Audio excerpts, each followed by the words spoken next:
Hola niños y niñas, espero que todos estén muy bien. Estamos en nuestra segunda clase de lenguaje de la sesión 16 y esta clase vamos a aprender cuál es el género y el número de los sustantivos y los artículos. Por lo tanto, el objetivo es corregir la concordancia de género y número en textos escritos. Esto les va a ayudar cuando ustedes quieran escribir su propio cuento o escribir su diario de vida. Entonces, primero tenemos que saber cuál es el género de los sustantivos. Todos los sustantivos tienen género. El género les va a indicar a ustedes si ese sustantivo es femenino o masculino, ¿ya? Por ejemplo, la palabra o el sustantivo remolino es un sustantivo que tiene género masculino. La palabra o sustantivo calles es un sustantivo femenino. Ahora vamos a entender cómo nosotros podemos distinguir si es masculino o femenino. Y para eso tenemos que saber que todos los sustantivos masculinos siempre van acompañados de los artículos, que también son masculinos, el, los, un y unos. Por ejemplo, ¿cómo nosotros distinguimos o sabemos que el sustantivo remolino es masculino? Porque nosotros le agregamos un artículo en masculino, como el o como un. Luego, los sustantivos femeninos van siempre acompañados de los artículos la, las, una y unas, que también son artículos femeninos. Como por ejemplo, una ciudad. Veamos ahora cuál es el número de los sustantivos. Todos los sustantivos tienen un número. Este número nos indica si el sustantivo es singular o plural. Por ejemplo, el sustantivo pelota es un sustantivo en singular, ya que estamos hablando solo de una pelota. El sustantivo cojines es un sustantivo en plural, ya que estamos hablando de más de un cojín. Entonces, el número de los sustantivos tiene que ver con la cantidad. Un sustantivo o un objeto es singular.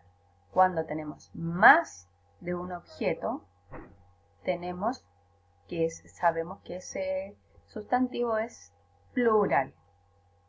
Y también cada uno de estos sustantivos va a ir acompañado por su artículo en singular o en plural.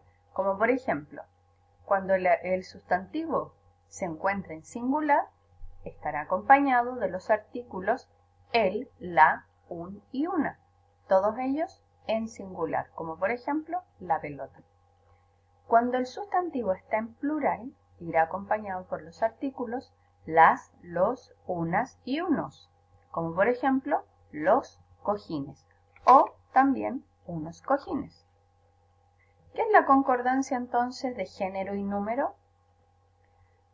Para que lo que escribimos tenga sentido, debemos tener en consideración el género y el número de las palabras. Lee la siguiente oración. Leamos esta oración. Los grandes dinosaurios beben agua del manantial. ¿Te diste cuenta que al leer esta oración no tiene mucho sentido o no suena muy bien? Eso es porque el artículo no está en concordancia con el sustantivo, ¿ya?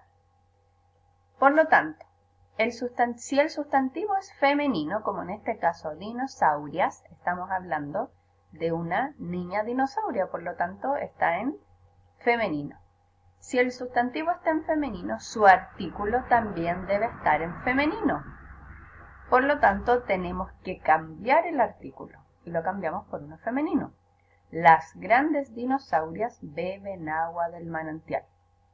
Y ahora sí, nuestra oración suena bien, ¿cierto? ¿O tiene sentido?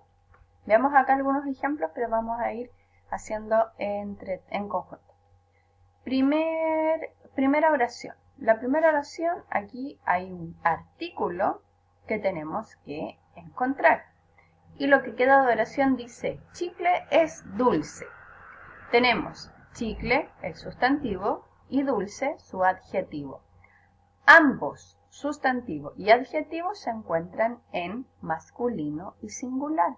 Por lo tanto, nuestro artículo tendrá que tener estas mismas características. Entonces, ¿cuál elegirían? ¿La o el? Muy bien, el. El chicle es dulce. Ahora, toda nuestra oración se va a encontrar en masculino y singular. Veamos otro ejemplo. Tenemos ahí el artículo unas. El artículo unas está en femenino y plural. Por lo tanto, el sustantivo y el adjetivo también tienen que tener esas características en femenino y en plural. Por lo tanto, tenemos que tener cuidado en elegir el sustantivo y el adjetivo. Entonces, si queremos que nuestro sustantivo concuerde para que suene bien después la oración, con nuestro artículo tendríamos que elegir mariposas, ¿cierto? En femenino y plural. Y el adjetivo tendría que ser hermosas o hermosos. Hermosas, muy bien, en femenino y en plural. Así, de esta manera, nuestra oración quedaría unas mariposas hermosas. Ahora toda la oración va a tener sentido y va a sonar bien. Entonces, ahora que ya aprendimos cuál es la concordancia de las palabras en cuanto a su género y su número, vamos a trabajar en nuestra guía de aprendizaje y también yo los voy a invitar a que realicen las páginas de su cuaderno de caligrafía de 52 a la 61, ¿ya? Ahí hay muchas tareas de cosas que nosotros ya hemos ido aprendiendo, así que les va a servir para ejercitar. Veamos entonces nuestra guía. Aquí la tenemos. Es una guía bien cortita de una sola hojita, pero que hay que poner mucha atención. La primera parte tienen que ir marcando con una X cuál es el género y el número de cada oración. Tienen que leer la oración y fijarse en su artículo, en su sustantivo y en su adjetivo para saber cuál es su género y cuál es su número. Y van colocando ahí una X. Una oración no puede estar en femenino y en masculino, tienen que elegir una de los dos. Y tampoco puede estar en singular y plural al mismo tiempo, tienen que elegir una de las dos. Y la segunda tarea, ustedes van a elegir de estos recuadros un artículo, un sustantivo y ahí me equivoqué, la palabra es adjetivo, y un adjetivo. ¿Para qué? Para ir completando estas oraciones. No se pueden repetir y sí van a sobrar, ¿ya? Tienen que tener cuidado en que el artículo que elijan concuerde con el sustantivo de la oración para que después tenga sentido, es decir, suene bien, ¿ya? Bien, niños, espero que haya quedado clarito de cuál es el género y el número de los sustantivos. Nos vemos en una próxima clase. Que estén bien. Chao, chao.